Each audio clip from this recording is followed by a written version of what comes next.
नमस्कार विद्यार्थी मित्रांनो, सर्वांचं स्वागत आहे आपल्या MPC टाइम्स या यूट्यूब चॅनलमध्ये। मिशन कंबाईंड पूर्व परीक्षा 2024 चालू घडामोडीचं हे टार्गेट क्रमांक 6 आहे फेब्रुवारी 2023 मधील। तर या व्हिडिओसोबत आपण फेब्रुवारी महिन्यातील 60 कन्सेप्ट प्रश्न उत्तरासहित त्याचं विश्लेषण जे आहे ते आपण बघितलेलं आहे। जर सर्व व्हिडिओ जर तुम्ही बघितले नसतील तर एका प्लेलिस्टमध्ये तुम्हाला सर्व व्हिडिओज अपलोड करून दिलेले आहेत। करंट अफेअर्सचा स्कोरिंग सब्जेक्ट आहे, जास्तीत जास्त मार्क्स पाडण्याचा नक्कीच त्याच्यामध्ये प्रयत्न करा। त्यासाठी आपली व्हिडिओ सिरीज आहे ती कंटिन्युअसली तुम्ही बघत चला। तर आता सुरुवात करूया। तर बघा, पहिला प्रश्न काय, भारतात बनवलेल्या पहिल्या क्रूज जहाजाचं नाव काय आहे?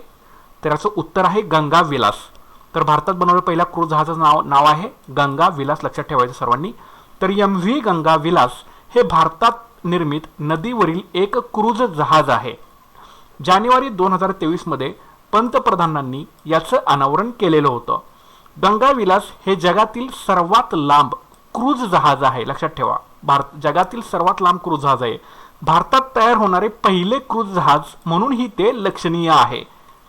वाराणसी सोडल्यानंतर 39 दिवसांनी बांगलादेशातून आसाममध्ये प्रवेश केलेल्या अनेक नदी प्रणालीसह सर्वात लांब समुद्र पर्यटन करण्याचा विश्वविक्रम प्रस्थापित करण्याच्या मार्गावरती सुद्धा हे MV गंगा विलास जे आहे हे क्रूज जहाज आहे।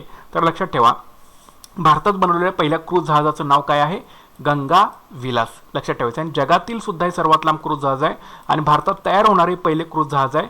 आणि वाराणसी सोडल्यानंतर 39 दिवसांनी बांगलादेशातून आसाममध्ये प्रवेश केल्यानंतर अनेक नदी प्रणालीसह सर्वात लांब समुद्र पर्यटन करण्याचा विश्वविक्रम सुद्धा हे प्रस्थापित करण्याच्या मार्गावरती आहे। आणि पंतप्रधान नरेंद्र मोदींनी याचं जानेवारी 2023 मध्ये अनावरण केलेलं होतं। तर ह्या गोष्टी तुम्हाला लक्षात ठेवणं गरजेचे आहे, ठीक आहे। पुढचा प्रश्न बघूया, इंटरनॅशनल सीबेड अथॉरिटी कोणत्या देशात आहे? तर याचं उत्तर आहे जमैका। जमैका या देशामध्ये ही इंटरनॅशनल सीबेड अथॉरिटी आहे। तर हे तुम्हाला माहित असणं गरजेचं आहे। तर इंटरनॅशनल सीबेड अथॉरिटी ही 167 देशांची आणि किंगस्टन जमैका येथे स्थित युरोपियन युनियनची संघटना आहे। लक्षात आलं, इंटरनॅशनल सीबेड अथॉरिटी 167 देशांची आणि किंगस्टन जमैका येथे याचं मुख्यालय आहे स्थित हे युरोपियन युनियनची एक संघटना आहे, लक्षात ठेवायचं आहे। ही एक आंतर सरकारी संस्था आहे जी 1982च्या UN convention on the law of the sea आणि अंमलबजावणीवरील 1994च्या करारानुसार स्थापन करण्यात आलेली आहे, ठीक आहे। बघा, ही एक आहे आंतर सरकारी संस्था आहे जी कोणाच्या अंडर आहे? युरोपियन युनियनच्या अंडर आहे, जी 1982च्या UN convention on the law of the sea आणि अंमलबजावणीवरील 1994च्या करारानुसार स्थापन करण्यात आलेली आहे, लक्षात ठेवा। प्राधिकरणाने अलीकडे जाहीर केलेलं आहे की हिंदी महासागरातील खनिजे भारताला निकेल आणि कोबाल्टमध्ये स्वयंपूर्ण बनवू शकतात। जे काही हिंदी महासागरामध्ये खनिजे सापडतात ते भारताला निकेल आणि कोबाल्टमध्ये स्वयंपूर्ण बनवू शकतात असं या प्राधिकरणाने जे आहे हे सांगितलेलं आहे, ठीक आहे। अथॉरिटी प्राधिकरण इंटरनॅशनल सीबेड अथॉरिटीने असं पद्धतीने सांगितलेलं आहे। तर एक गोष्ट माहिती असू दे, इंटरनॅशनल सीबेड अथॉरिटी कुठल्या देशामध्ये आहे? जमैका या देशामध्ये आहे। याचं मुख्यालय युरोपियन युनियनची संघटना आहे, 167 देशांची संघटना आहे। हे एक आंतर सरकारी संस्था आहे जी 1982च्या UN convention on the law of the sea आणि अंमलबजावणीवरील 1994च्या करारानुसार स्थापन करण्यात आलेली आहे, ओके। आणि ह्या प्राधिकरणाने सांगितलं इंटरनॅशनल सीबेड अथॉरिटीनं की हिंदी महासागरातील जी काही खनिजे आहेत ती भारताला निकेल आणि कोबाल्टमध्ये स्वयंपूर्ण बनवू शकतात, ठीक आहे। पुढे प्रश्न बघा, राष्ट्रीय उत्पादकता परिषद ही स्वायत्त सरकारी संस्था कोणत्या केंद्रीय मंत्रालयाच्या अंतर्गत आहेत? जी राष्ट्रीय उत्पादकता परिषद आहे त्याला NPC म्हटलं जातं। ही एक स्वायत्त सरकारी संस्था आहे, ती कुठल्या केंद्रीय मंत्रालयाच्या अंतर्गत आहे? तर याचं उत्तर आहे वाणिज्य आणि उद्योग मंत्रालयाच्या अंतर्गत आहे। तर भारतात दरवर्षी 12 फेब्रुवारीला राष्ट्रीय उत्पादकता दिवस साजरा केला जातो, ठीक आहे। कधी? 12 फेब्रुवारीला राष्ट्रीय उत्पादकता दिवस साजरा केला जातो। हे राष्ट्रीय उत्पादकता परिषद द्वारे समन्वयित केले जाते, एक स्वायत्त सरकारी संस्था जी वाणिज्य आणि उद्योग मंत्रालयाच्या अंतर्गत येते, ठीक आहे। हे राष्ट्रीय उत्पादकता परिषद कोणाच्या अंडर आहे?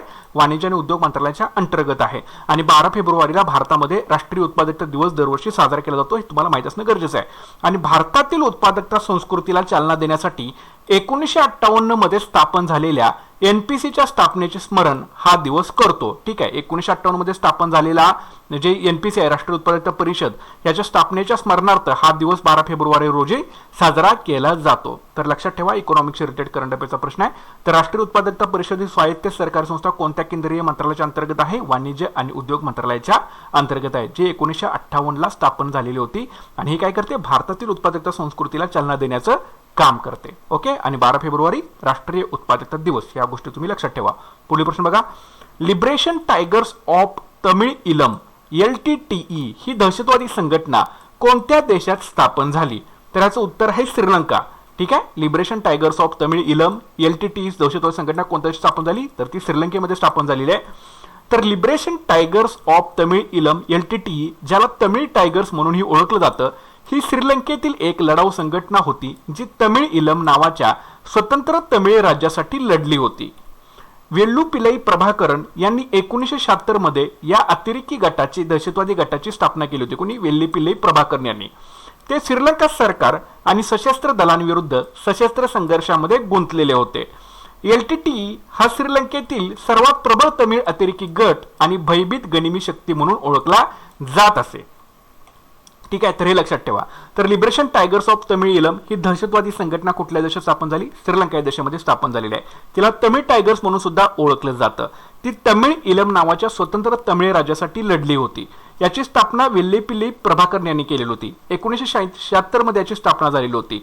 वेल्लुपिलाई प्रभाकरन हे श्रीलंका सरकार आणि सशस्त्र दलांविरुद्ध सशस्त्र संघर्षामध्ये गुंतलेले होते. हा एक प्रबळ असा तमिळ अतिरेकी गट होता आणि तो गनिमी शक्ती म्हणून ओळखला जायचा. ठीक आहे, श्रीलंकेतील LTTE संघटना लक्षात ठेवायचं. ठीक आहे, पुढील प्रश्न बघूया.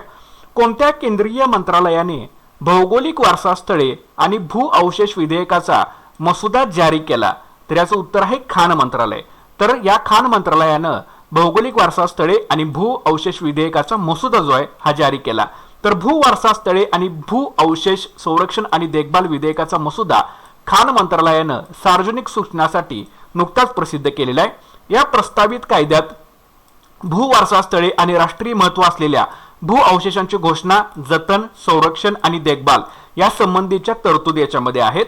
या साइट्स बद्दल संशोधन, शिक्षण आणि जागरूकता वाढवणे हा त्याचा उद्देश आहे. लक्षात ठेवा. ठीक आहे, तर काय बघा, भू वारसा स्थळे आणि भू अवशेष विधेयकाचा मसुदा खाण मंत्रालयाने सार्वजनिक सूचनासाठी जारी केलेला आहे. या प्रस्तावित कायद्यात भू वारसा स्थळे आणि राष्ट्रीय महत्त्व असलेल्या भू अवशेषांची घोषणा, त्यांचं जतन, त्यांचं संरक्षण आणि देखभाल या संबंधीच्या तरतुदी आहेत. आणि या साइट्स बद्दल संशोधन, शिक्षण आणि जागरूकता वाढवणं हा त्याचा काय आहे? एक उद्देश आहे. लक्षात ठेवायचा आहे. ठीक आहे, तर कोणत्या केंद्रीय मंत्रालयाने भौगोलिक वारसा स्थळे आणि भू अवशेष विधेयकाचा मसुदा नुकताच जारी केला? तर त्याचं उत्तर आहे खाण मंत्रालय. पुढील प्रश्न बघूया. नतालिया गॅवरिलिता कोणत्या देशाच्या पंतप्रधान पदावरून पाय उतार झाल्या? तर याचं उत्तर आहे मोल्दोवा. मोल्दोवा देशाच्या पंतप्रधान पदावरून त्या नतालिया गॅवरिलिता ज्या आहेत ह्या पाय उतार झालेल्या आहेत. तर मोल्दोवनच्या पंतप्रधान नतालिया गॅव्हिलिता यांनी देशात पाठिंबा नसल्याचं कारण देत आपल्या पदावरून त्या पाय उतार झाल्या. मोल्दोवा हा पूर्व युरोपमधील भूपरिवेष्टित देश आणि पूर्वीचे सोव्हिएत प्रजासत्ताक आहे. पाश्चिमात्य सरकार केवळ 18 महिने सत्तेमध्ये होतं. ठीक आहे, हे जे सरकार होतं केवळ 18 महिन्यामध्ये सत्तेत होतं. मोल्दोवाचे राष्ट्राध्यक्ष माया सांडू यांनी गॅव्हिलिताचा राजीनामा जो आहे हा स्वीकारलेला आहे. म्हणजे ते राष्ट्राध्यक्ष कोण आहेत? माया सांडू. ठीक आहे, तर या गोष्टी तुम्हाला याच्यामध्ये लक्षात ठेवणं गरजेचं आहे. तर नतालिया गॅव्हिलिता मोल्दोवा देशाच्या पंतप्रधानपदी होत्या, तर त्या पदावरून पाय उतार झालेल्या आहेत. का? कारण त्यांचं असं मत आहे की देशात पाठिंबा नसल्याचं त्यांनी कारण दिलं. आणि हा मोल्दोवा जो देश आहे हा पूर्व युरोपमधला एक भूपरिवेष्टित देश आहे आणि तो पूर्वीचा सोव्हिएत प्रजासत्ताक देश आहे. पाश्चिमात्य सरकार हे जे सरकार होतं किंवा 18 महिने सत्तेमध्ये राहिलं होतं आणि मोल्दोवाचे राष्ट्राध्यक्ष माया सांडू यांनी गॅव्हिलिताचा राजीनामा जो आहे तो स्वीकारलेला आहे. तर आंतरराष्ट्रीय घडामोडीशी रिलेटेड हा करंट अफेअर्सचा प्रश्न आहे, त्याच्यामुळे नक्कीच लक्षात ठेवा. पुढील प्रश्न बघूया. इस्रोच्या SSLV-D2 प्रक्षेपण वाहनाच्या कक्षेत किती उपग्रह ठेवण्यात आले? इस्रोच्या SSLV-D2 प्रक्षेपण वाहनाच्या कक्षेत किती उपग्रह ठेवण्यात आले? तर याचं उत्तर आहे 3 उपग्रह जे आहेत हे ठेवण्यात आलेले आहेत. तर भारतीय अंतराळ संशोधन संस्था इस्रोने small satellite launch vehicle SSLV म्हणजे small satellite launch vehicle D2 चे दुसरे विकासात्मक उड्डाण यशस्वीरित्या प्रक्षेपित केले. याने 3 उपग्रहांना 450 किलोमीटरच्या वर्तुळाकार कक्षेत ठेवले. जे इस्रोचा त्याच्यामध्ये कोण आहेत बघा, इस्रोचा पृथ्वी निरीक्षण उपग्रह EOS-07, US आधारित फर्म अँटारिसचा जानूस 1 आणि चेन्नई स्थित स्पेस स्टार्टअप स्पेस किडचे आझादी सॅट-2 असे एकूण 3 उपग्रह जे आहेत ते SSLV-D2च्या प्रक्षेपण वाहनाच्या कक्षेमध्ये ठेवलेले होते. बघा कुठले? इस्रोचा पृथ्वी निरीक्षण उपग्रह EOS-07, US आधारित फर्म अँटारिसचा जानूस 1 आणि चेन्नई स्थित स्पेस स्टार्टअप स्पेस किडचे आझादी सॅट-2 असे एकूण 3 उपग्रह जे आहेत ते याच्यामध्ये ठेवलेले होते. ठीक आहे, तर अंतराळ घडामोडीशी रिलेटेड हा करंट अफेअर्स प्रश्न आहे, नक्कीच तुम्ही लक्षात ठेवा. पुढील प्रश्न बघूया.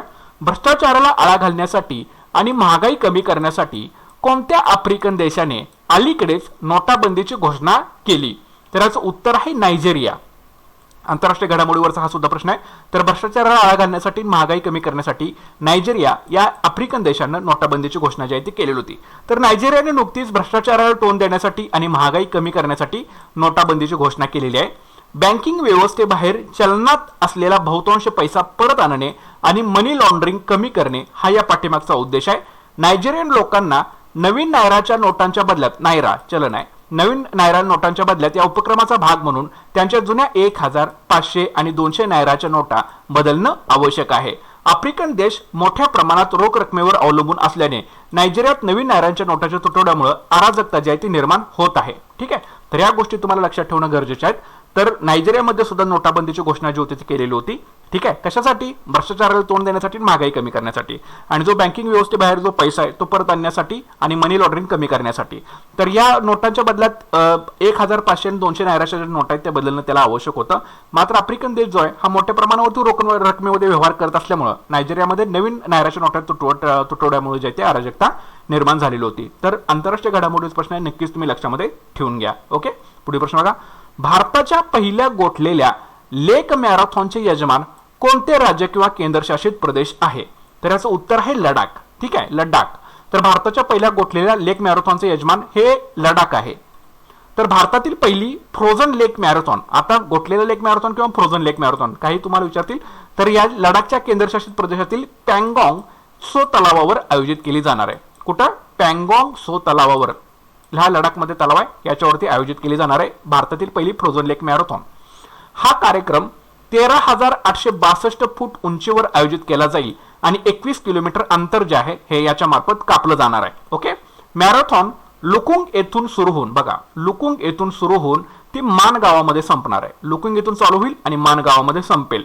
भारतीय लष्कर आणि इंडो तिबेट बॉर्डर ITBP या कार्यक्रमाची देखरेख करणार आहेत. हवामान बदलाच्या मुद्द्यावरती प्रकाश टाकण्यासाठी या मॅरेथॉनला अंतिम धाव असं म्हटलं गेलेलं आहे. ठीक आहे, तर हे पॉईंट लक्षात ठेवा. तर भारताच्या पहिल्या गोठलेल्या लेक मॅरेथॉनचं यजमान कुठलं शहर आहे? तर ते आहे लडाख. ओके, लडाखच्या पँगॉन्ग सो तलावावरती ही स्पर्धा होणार आहे. 13,862 फूट उंचीवरती ही स्पर्धा होणार आहे. याच्यामध्ये 21 किलोमीटरचं अंतर जे आहे ते कापावं लागणार आहे. मॅरेथॉन लुकुंग येथून चालू होणार आहे, मान गावामध्ये संपणार आहे. या कार्यक्रमाची देखरेख भारतीय लष्कर आणि इंडो तिबेट बॉर्डर पोलीस करणार आहे. आणि हवामान बदलाच्या मुद्द्यावरती प्रकाश टाकण्यासाठी या मॅरेथॉनला अंतिम धाव असं म्हटलं गेलेलं आहे. लक्षात ठेवा. पुढील प्रश्न बघा. Chimeric antigen receptor CAR T cell therapy जी बातम्यामध्ये दिसलेली होती ती कोणत्या रोगावर उपचार करण्यासाठी वापरली जाते? Chimeric antigen receptor T cell therapy. तर याचं उत्तर आहे कर्करोग. कर्करोग या रोगावरती उपचार करण्यासाठी chimeric antigen receptor T cell therapy जी आहे ती वापरली जाते. तर chimeric antigen receptor T cell therapy ही कर्करोगाच्या उपचारासाठी वैद्यकीय क्षेत्रातील नवीनतम नवकल्पना आहे. केमोथेरपी किंवा इम्युनोथेरपी सारख्या औषधावर अवलंबून राहण्याऐवजी CAR म्हणजे chimeric antigen receptor T cell therapy उपचार रुग्णाच्या स्वतःच्या पेशींचा वापर करतात, ज्या T पेशींना उत्तेजित करण्यासाठी आणि ट्यूमर पेशींवर हल्ला करण्यासाठी प्रयोगशाळेमध्ये बदलल्या जाऊ शकतात किंवा गेल्या आहेत. तर लक्षात ठेवा, T पेशी ज्या आहेत यांना उत्तेजित करण्यासाठी आणि ट्यूमर पेशीवर हल्ला करण्यासाठी ही T cell therapy chimeric antigen receptor नावाची ही वापरली जाणार आहे या कर्करोगाच्या उपचारामध्ये. ओके, आणि आत्ता सध्या जे आहे ही CAR T सेल थेरपीला ल्युकेमिया आणि लिम्फोमा प्रकारच्या कर्करोगाच्या उपचारासाठी जे ती मंजुरी मिळालेली आहे. बघा, ल्युकेमिया आणि लिम्फोमा प्रकारच्या सायन्स मधला करंट अफेअर्स प्रश्न लक्षात ठेवा. ल्युकेमिया आणि लिम्फोमा प्रकारच्या कर्करोगाच्या उपचारासाठी या CAR कॅमेरिक अँटीजेन रिसेप्टरची मंजुरी जी आहे ही मिळालेली आहे. तर लक्षामध्ये ठेवायचं, chimeric antigen receptor T cell therapy आले की कर्करोग हे तुमच्या समोर यायला पाहिजे. ओके, तर अशा प्रकारचे 10 प्रश्न झाले आहेत. आता आपण याचं क्विक मध्ये रिकॅप करून घेऊया. तर भारतात बनवलेल्या पहिल्या क्रूज जहाजाचं नाव काय आहे? उत्तर आहे गंगाविलास. इंटरनॅशनल सीबेड अथॉरिटी कोणत्या देशामध्ये आहे? जमैका देशामध्ये आहे. राष्ट्रीय उत्पादकता परिषद ही स्वायत्त सरकारी संस्था कोणत्या केंद्रीय मंत्रालयाच्या अंतर्गत आहे? वाणिज्य आणि उद्योग मंत्रालयाच्या अंतर्गत आहे. लिबरेशन टायगर्स ऑफ तमिळ इलम LTTE ही दहशतवादी संघटना कोणत्या देशात स्थापन झाली आहे? उत्तर आहे श्रीलंका.